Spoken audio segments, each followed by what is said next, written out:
go ahead and get started. We do hope the information we provide is of value to you. Hope it'll help you with your next audit coming up if you're so lucky to be chosen for this coming year. We'll pretty much be going over the 4 topics that you see in front of you.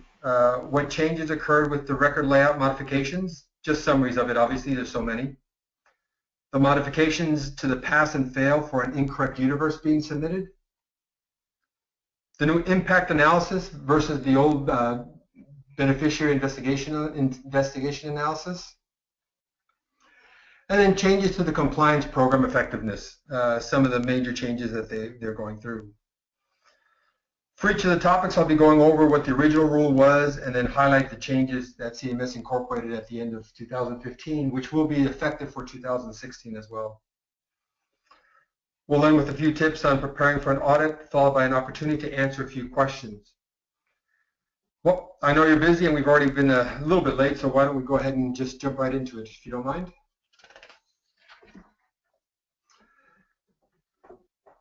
For just a quick background, we all know that last February CMS released the 2015 protocols, and there were significant revisions compared to how audits had been conducted in the past. The changes increased expectations for timely and accurate submission of planned audit universes and amplified consequences for failing to meet those demands. Some of the key changes, as we all remember, were restructured format and composition of the audit universe, institution of the 3-strike policy for submitting a universe to CMS for the audit, redesign of compliance programs, and submission of pre-issue summaries, submission of pre-audit summaries, and associated beneficiary impact analysis. The key changes posed numerous challenges throughout 2015 performance audits for MAPDs, PDPs, and even the PBMs that were involved servicing the membership. Obviously, like any new program that's introduced, CMS took a look at it as the year went on and made some changes to try to see if they can better the process. Some of the major modifications that took place on the October release were pretty much in general layouts that we were going to be discussing. Again, it's in the record layout, the invalid data submission and classifications, beneficiary impact analysis, the compliance program, and then they also are touching on the new program areas elements that were added for 2016, the MTM and the provider network adequacy.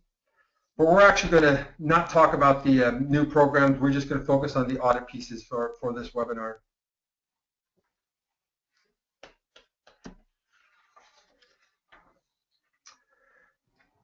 Record layout modifications. Of course, they're going to change, and they'll continually change. So let's go ahead and get started with these. CMS introduced new record layouts for plans to follow when constructing the requested universes for their audits. The record layouts contain detailed information, field name, type, length, and descriptions. However, insufficient details for populating those data elements often left plans struggling with what they had to put together for the audits. And it also left plans in the lurk about how their universes were passing with CMS. The October release was a welcome change in that it brought some clarity along with additional instructions for producing these universes. The format of the record layouts remained virtually the same except for addition of a column ID field.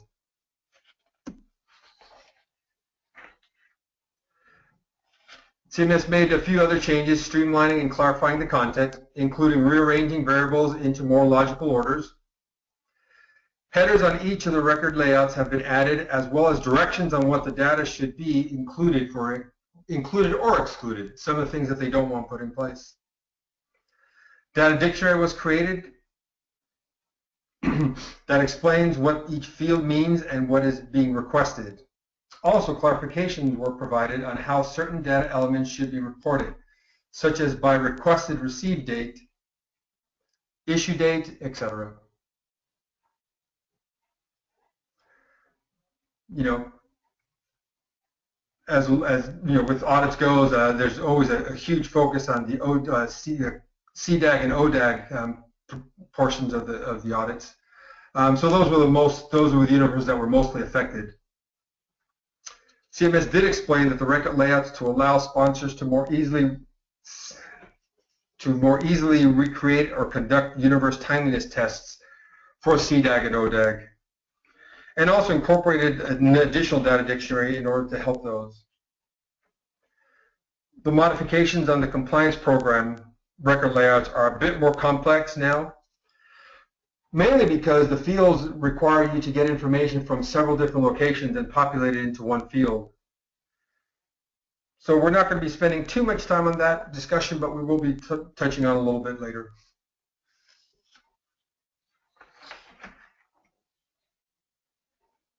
In organizational determinations, appeals, and grievances, ODAG, and cover determinations and appeals, universe time periods will be determined by the sponsor's enrollment size.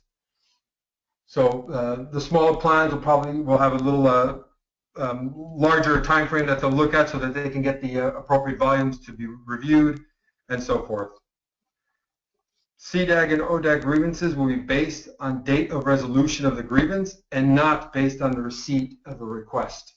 So that is something very important for plans to remember, is that everything's going to be based on the resolution date.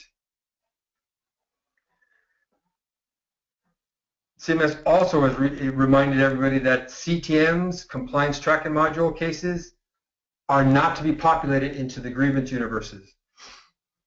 So please save yourself the headache and make sure you've got those removed from those universes when it's time to submit.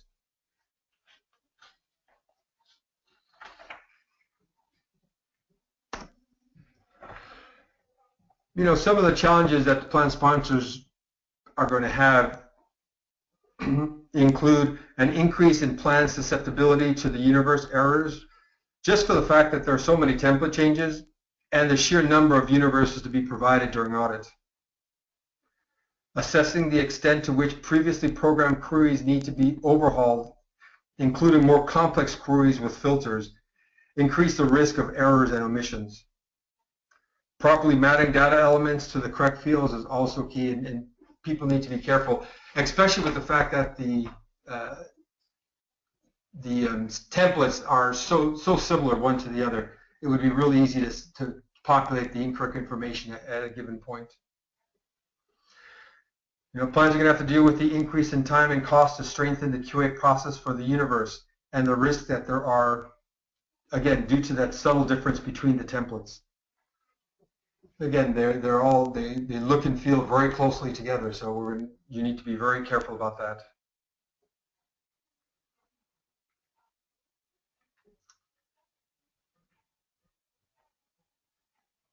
You need to be able to make sure you're addressing the new data elements and that you're actually capturing some of those data elements, including the need to query multiple systems and merge data for universe submission, and even modifying some of the workflows in your systems to make sure that you're capturing some of the data that is now being requested.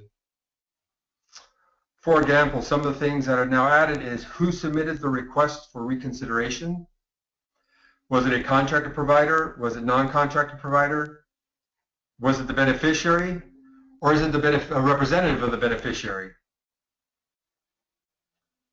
Did the beneficiary request the expedited review? Did the plan honor that request? Or was it determined not to be qualified for it? Or on the reverse, did the member submit a standard review, but upon your evaluation, it was determined that it should have been submitted as an expedited review? So did you upgrade that, and did you process it under the expedited timelines? And can you keep track that you did that for when the audit period is in place?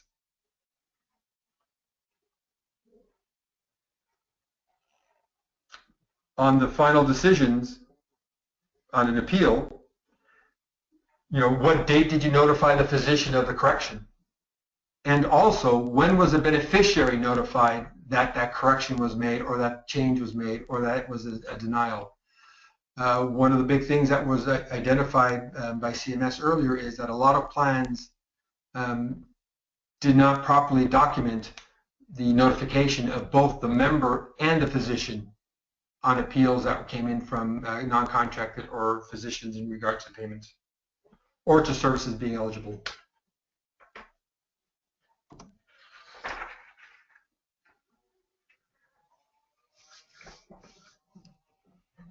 we're pushing we're pushing along quickly, again, due to some of our delays, so we'll go ahead and keep judging forward, and I'll keep my editorial comments to a minimum.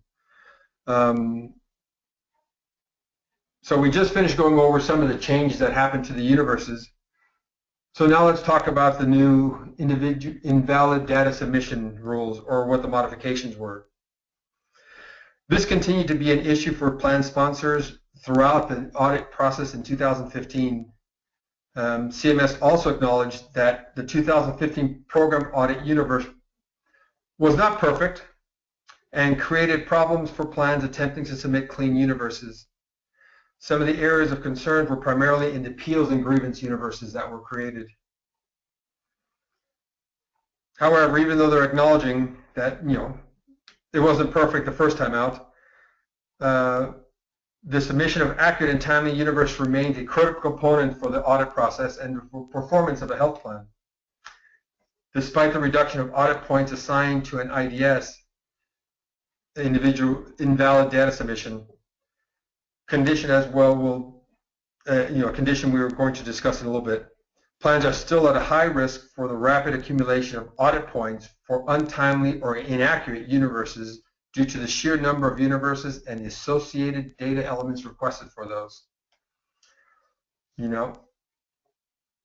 Even though we got a little bit of a break in that it's no longer going to be an ICAR for not being able to submit the universe, it's still going to hit you in the bottom line. So let's go over some of the changes. Again, in format, we'll go over what the original process was. Plans originally were giving the 3-strike rule. You got a pass for getting it wrong the first time. The second time you submitted the universe incorrectly, it would be marked as an observation in your program audit report. However, upon the third time of a plan submitting it or failing to submit the universe properly, it was immediately going to be placed into an immediate corrective action required, an ICAR. And ICARs were 2 audit points added to the score. And again, audit scores is you want the lowest point score possible. Again, with so many universes, this was pretty much a killer if you couldn't get your universe submitted properly.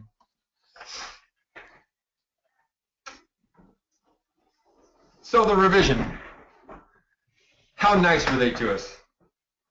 Well, the raw protocol maintained the 3-strike rule, but CMS has created a new condition called the invalid data submission condition, which is only going to be worth 1 point. However, it's still a point. To clarify, when an organization submits an inaccurate universe 3 times, there will be a certain set of IDS conditions around any element CMS cannot test. Therefore, instead of an ICAR after 3 attempts, an IDS will be cited relative to each element that cannot be tested, grouped by the case. So it's literally not going to be 1 for 1, 1 point for each of the different. It's again, regarding into the case.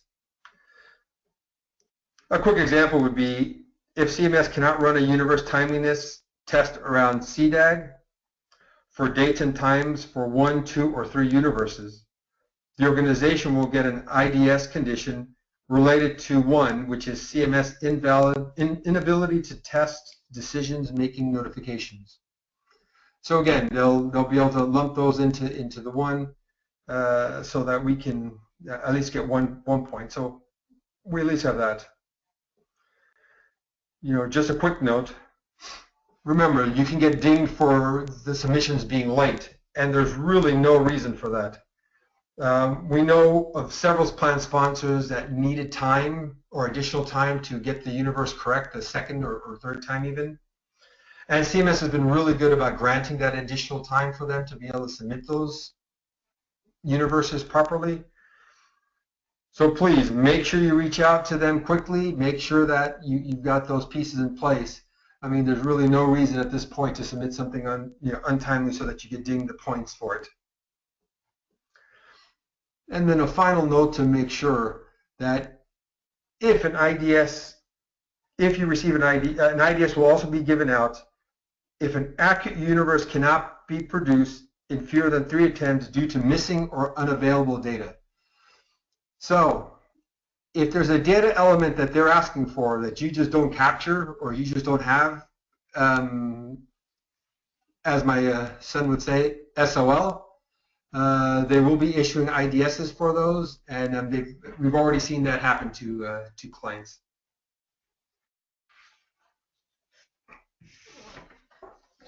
So again, it becomes extremely important that you take the time to make sure that you've got the data elements properly mapped across, make sure that you've got the universes put together, your I's dotted and your T's crossed. It really can affect the scoring of your audit process.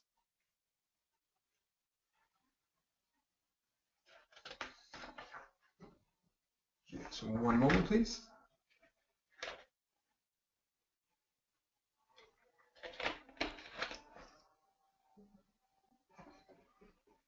All right.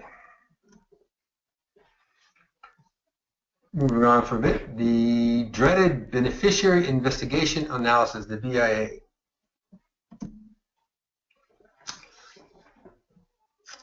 The 2015 protocol created an additional focus on the ability of plans to identify their own issues and document the corrective actions even prior to the audits. So under the original plan, one of the things that was expected was that the plans would report the disclosed issues submitted to CMS on an ongoing basis, to submit a pre-audit issue summary of previously disclosed and self-identified issues of non-compliance to CMS within 5 days of receiving their audit start notice. Now, just to be sure we're all on the same page, disclosed issues are issues that were actually reported to CMS prior to the date of the audit. Self-identified issues are all the issues that the plan has discovered but has not yet reported to CMS.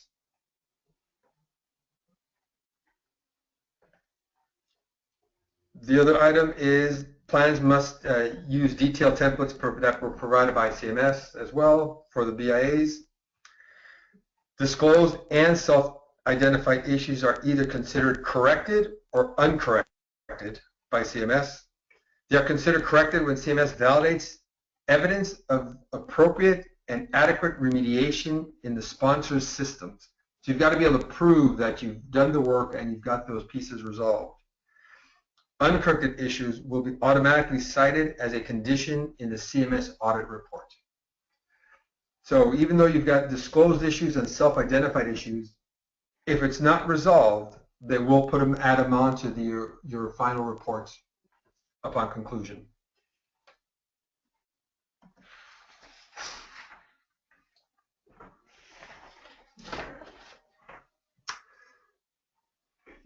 Now, we do have some good news. I mean, they did go back and they revised the protocols.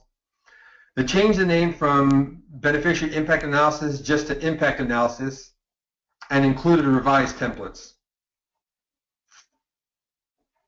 The IA are no longer required to be submitted with the pre-audit issue summary, but will be required to be submitted as requested by the Medicare audit team for every issue discovered during the audit that has a potential beneficiary impact. So what we've seen happen is they've been requested them for the non-disclosed issues, and they've been requesting them for anything that they find during the audit that has a potential member impact.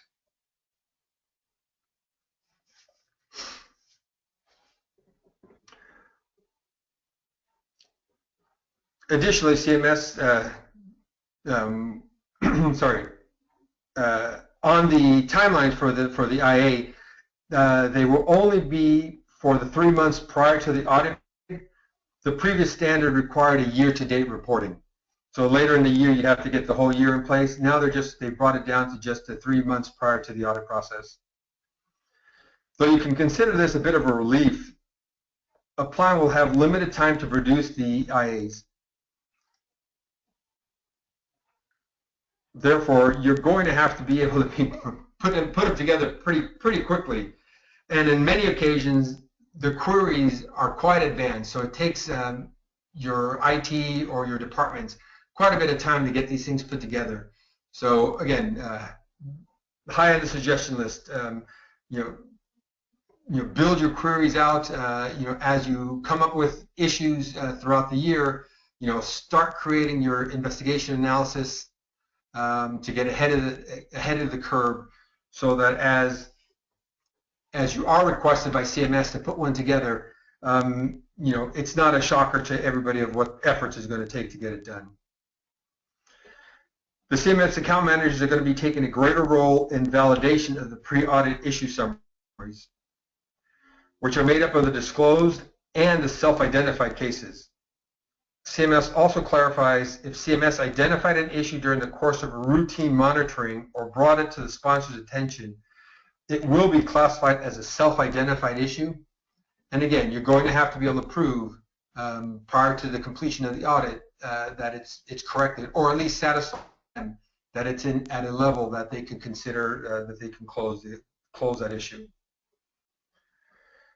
Specific timing issues CMS will consider to determine whether an issue is corrected or uncorrected. It's the best practice of compliance department to incorporate a log similar to what CMS has put together to manage and document the disclosed and self-identified issues. Again, you're just trying to keep ahead of the game. If you can identify it and you have the paperwork in place already, that much easier to get through the audit when you can say, yes, this was identified, yes, these are the action items that have been taken in place to make sure that the issue's been resolved, and again, more importantly than anything else, that the member impact is minimized. CMS is extremely hot on making sure that the members' care and services are impacted the least.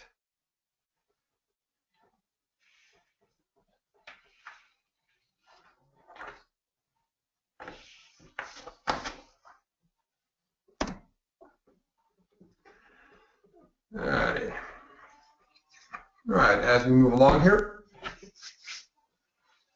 our fourth topic of discussion that we're going to talk about on the changes was on the topic of the changes to the compliance program effectiveness.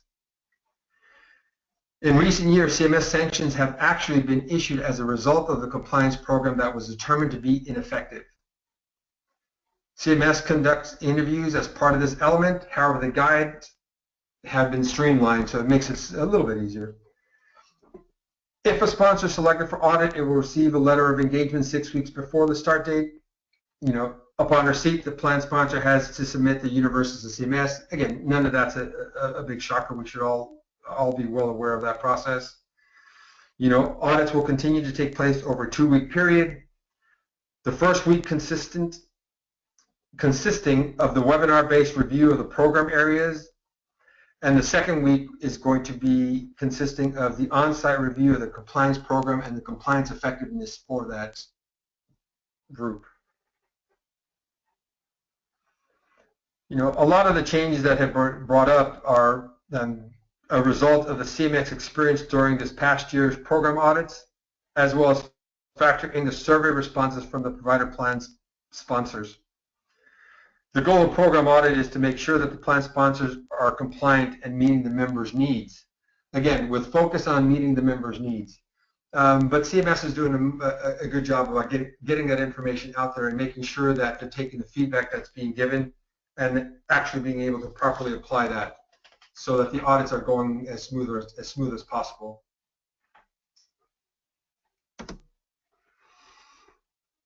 The early identified approach that CMS started was redesigned. The protocol used to test the 7 elements of an effective compliance program. Instead of conducting a content review of over 30 documents, CMS used 5 tracer samples to follow the flow of an issue as it moves through the elements of a compliance program.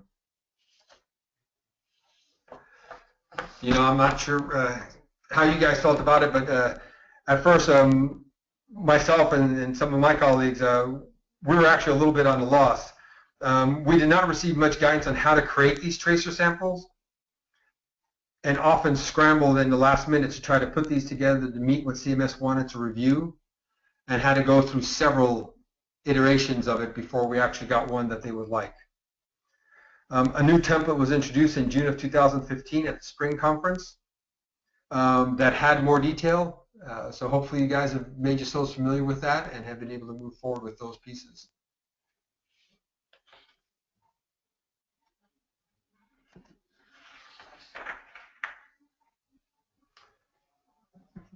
For 2016, CMS approach for testing compliance program effectiveness was modified. The tracer samples is going to be increased from 5 to 6 and will all be conducted in week 2. In this way, compliance has the ability to be able to participate in all the week 1 activities and all the webinars that take place. The tracer templates were also narrowed down from 2 to 1. Because of the complexity in creating a comprehensive tracer sample, plans should practice building these samples on a routine basis. There are 3 options for providing supporting documentation for these tracers. They could be embedded into your tracer, uploaded via the SFTP site, or have it immediately available on site for when they show up.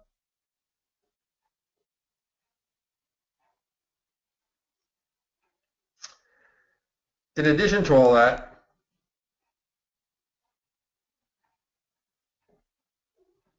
in addition to the change to the process, to the tracer process, the compliance interview process has also been modified. They're actually going to start reducing the number of employees that they interview. However, they're going to add individuals responsible for managing the oversight of the plan's first-tier downstream or related entities. In other words, the FDR. It's not a real surprise that they're going to focus on the FDR. It's been a consistent finding for CMS throughout 2015 and actually prior years.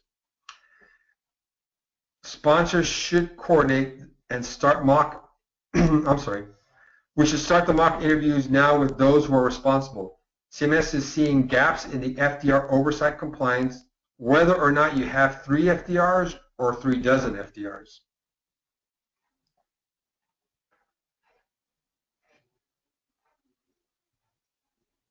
One of the big things that a lot of people forget is that when you do delegate a service, whether it be to the PBM or to the medical groups here out west, IPAs, the plan's still on the hook for all that. And CMS is now wanting to make sure that the FDR is actually properly being monitored and those pieces are being done. I mean, overhauling of the CPE audit protocol did result in decrease in the volume of documentation requested in advance of the audit. CMS has incorporated a documentation request list to help them review the effectiveness of the compliance program. These documents will need to be submitted along with the 5 universes for the audit. They've also have a proven template for sponsors to demonstrate organizational structure and governance. The template includes a number of questions and data requests and should help auditors compare apples to apples.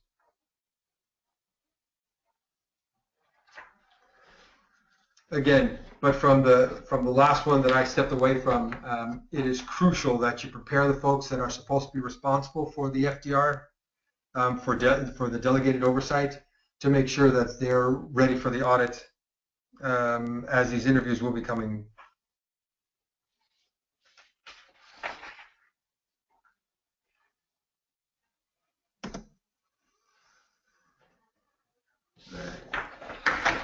I apologize if I'm going a little fast, trying to get all this into the time lot that we have left. So let's go over and talk about some of the tips. I know I've thrown a few out there as we talked about some of the revisions that were taking place. Although the revised protocols do not reduce the burden of work on the Medicare Part C or D plans, they can be viewed overall as a positive step in helping plans prepare for the audits.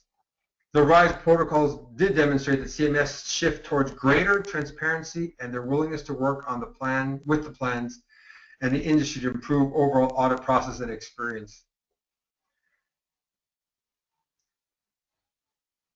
You know, CMS obviously is always evaluating the sustainability of the compliance program and its audit process. And again, we probably can expect some modifications coming up, but for right now, they're saying that these are the ones that they'll be using for 2016. With CMS's continued scrutiny on data accuracy, plans should invest in the time and resources needed to improve their quality assurance program, conducting mock audits, both internal and external, to evaluate their audit readiness.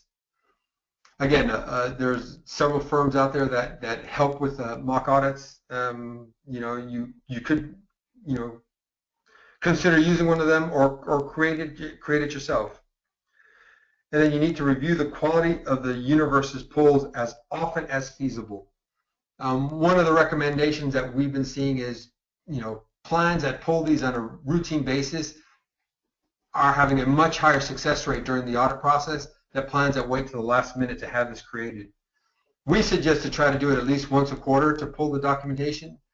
And let's be honest, for the compliance department, how better to see how things are going than by pulling the, you know, what the universe is going to be for an audit prior to being, you know, prior to CMS showing up at your door. You know, and, you know, again, another tip about making sure that you've got your ducks in a row. It is an election year. Again, my personal opinion, but at every election year, the government agencies have a tendency of tightening the belt or making sure that they can demonstrate their worth for the new group taking over. And again, we have that coming up this coming year and for next year. So the more time you spend now doing some of this preparedness, I think the better off you'll be in the long term. Again, sounds like mom preaching, but some of the biggest things that you can do is make sure you're familiar with the HPMS memos, with the information that CMS provides, the fraud alerts, the best practices from CMS audits. Since 2012, CMS has released 4 memorandum summarizing the common compliance issues found during its program audits, and has stated that the agency continues to find many of the same common conditions and findings during its yearly program audits. Again, they are calling out that they keep having to have plans fix the same things over and over again. Moving forward, CMS will escalate the consequences of finding a condition from one or more of these memos, and substantial failures may result in additional enforcement actions due to these aggravating circumstances. Again, it's been no joke on the other side of the table as they find something for the second or third time from a previous audit. Again, make sure you're familiar. Make sure that the familiarity with with all these memorandums and process changes make it throughout your organization. You must make sure that the executive team is aware of some of the changes that are taking place. The staff on the floor need to make sure that they're following the guidelines or doing what they're supposed to. There's no shortcut for those pieces. You know, recommended action steps. Educate key managers and executives on the impact of the protocol changes for support and buy-in to an audit readiness plan.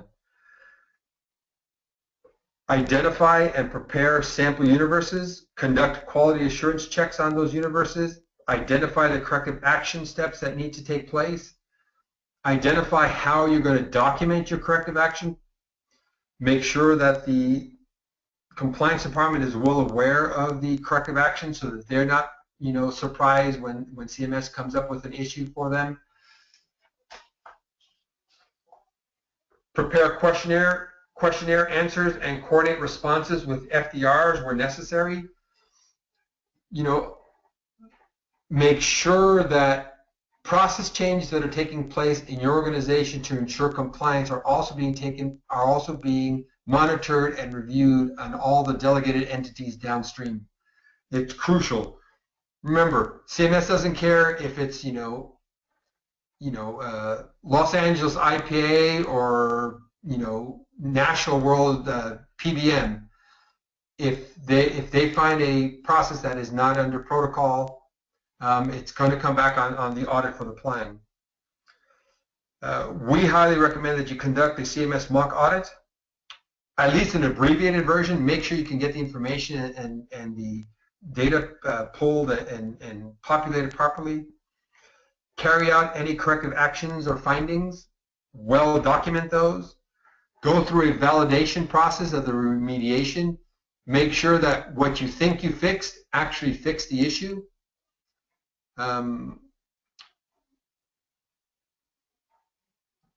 Strongly advise Medicare operations and FDRs to report to compliance issues to Medicare compliance officers ASAP. Don't wait.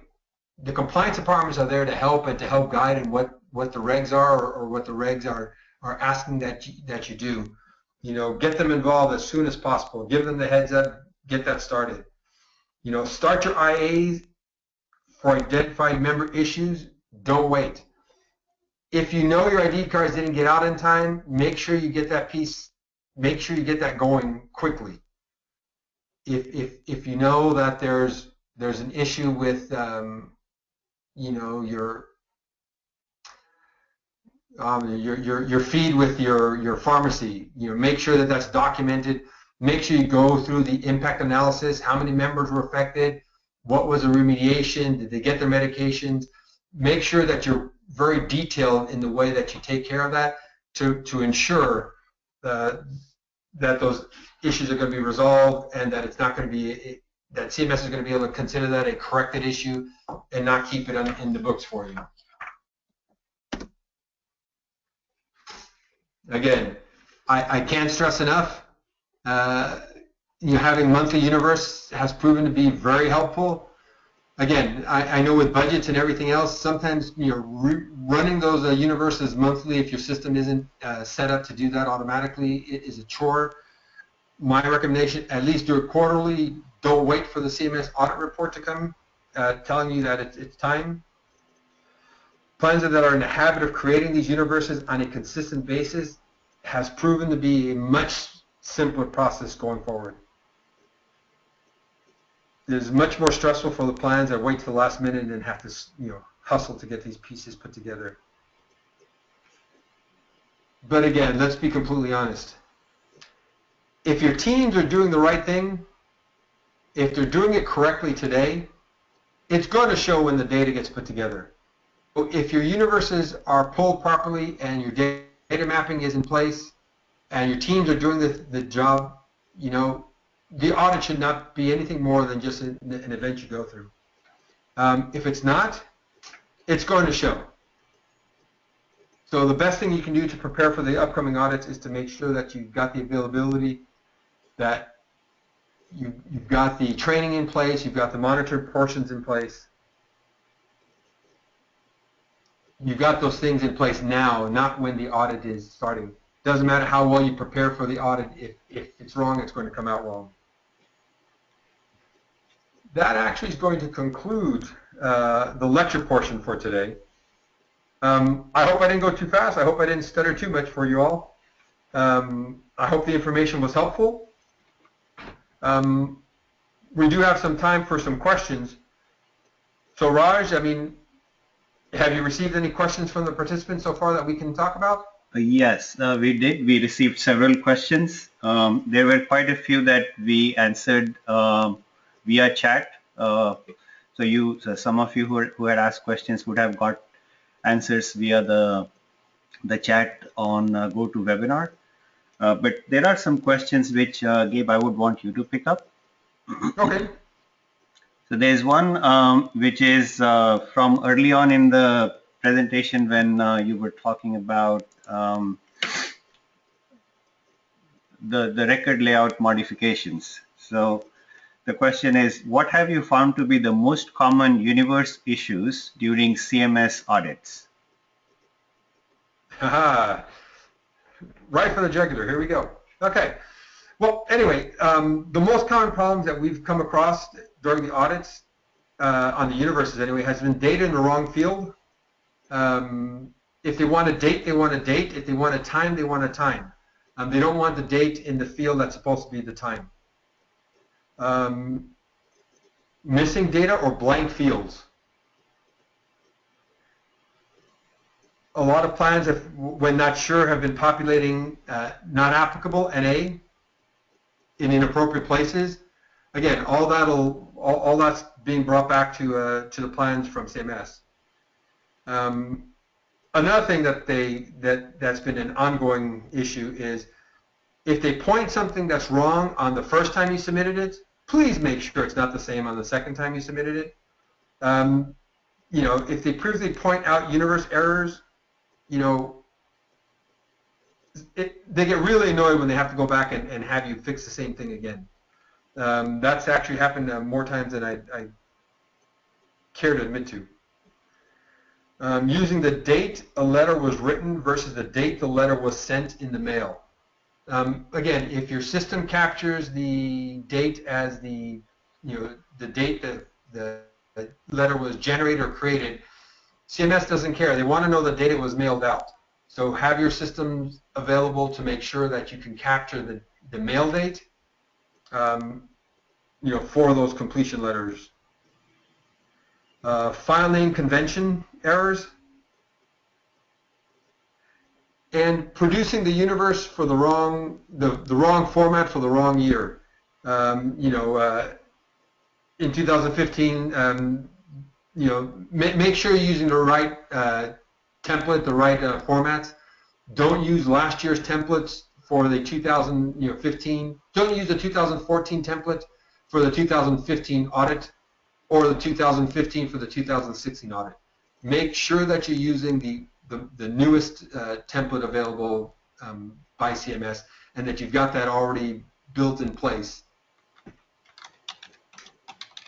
Those are the major ones I can think of at the moment, Raj. Anything else you want me to answer? Yeah, so there's a follow-up question on that. It is, can you explain what you mean by universe? Okay. The universe is the audit report that's being requested by CMS to identify all the cases that they want to review so they can make their selection, and they can monitor a company for their timeliness. Okay, so we have time to take a few more. There's one from the same section where can I find the details to the file formats for the audits? All right. Wow, you're going to test my memory on that one. So if you go to the CMS website, I believe it's under the Medicare, the Compliance Audit tab, the Part C and Part D compliance audits, and the program audit. I think on this one it'll be best for us to go ahead and answer with the actual link to that. But if you go to the CMS website, it's under the program audits section. I believe it's either the second or the third from the top today, but that'll change as they add things. Okay, great, thanks. The next question is from the invalid data submission section. Okay. I think it came somewhere around the 11th or 12th slide that you were presenting, and that is under the category of IDS, it states that 2 failures in submission correction information would be listed as an observation on this report. What is the ramification of that? All right. So the flip answer is an observation is pretty much just a slap on the wrist. If CMS identifies conditions of noncompliance that are not big system issues or represented like a one-off, in other words, you had an employee that did something wrong, and your policies are well documented that they shouldn't have done it that way, those are all things that could be listed as an observation. Observations are not counted towards the scoring methodology for the CMS audit. So it's not like a point deduction or a 0.25 deduction. It's pretty much just calling out that you had something that you either need to correct or have corrected.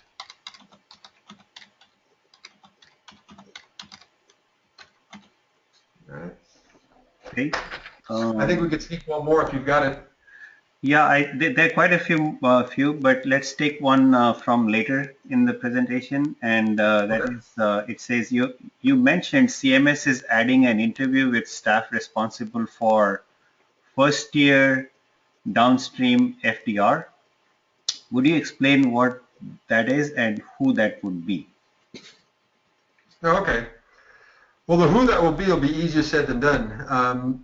First of all, first tier downstream related entities, those are like your PBMs or delegated medical groups that perform organization determinations.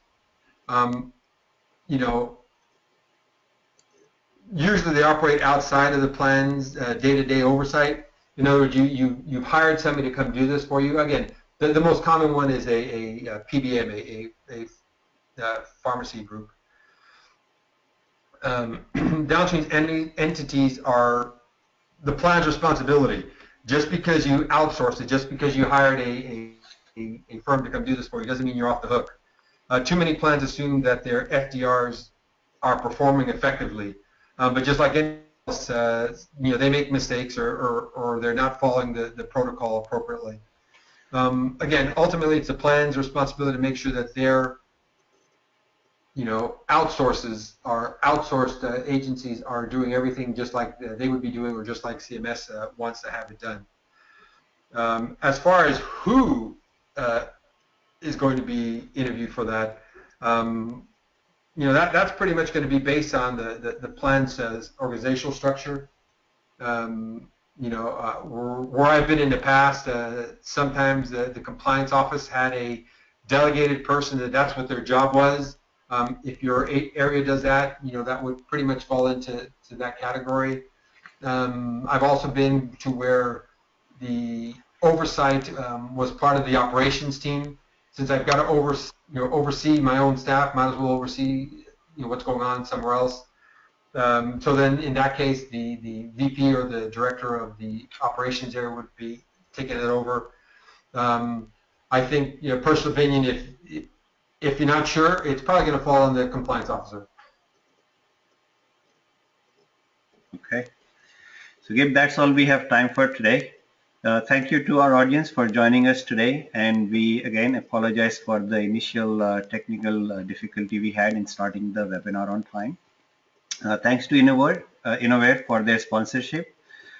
I will leave the meeting on for a few minutes. So if you have additional questions, you could go ahead and ask it here. Alternatively, you could also send an email to us and we will get back to you. Thank you again. Bye.